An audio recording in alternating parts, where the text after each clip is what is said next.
Vivo X300 camera samples. Zeiss 200MP HPB Super Main Camera. Vivo X300 series to launch on October 13th.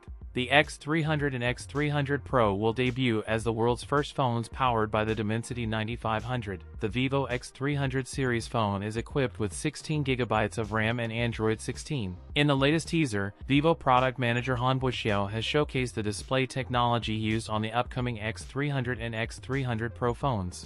He also compared the slim bezels on the Vivo X300 with the Apple iPhone 16 Pro. The device is expected to retain premium features such as full waterproofing, wireless charging, ultrasonic fingerprint scanner, and a compact 6.3-inch display, making it one of Vivo's smallest flagships in recent years. The tipster shared early details about an imaging-focused flagship device. As per reports, the X300 series may go official as early as September in China.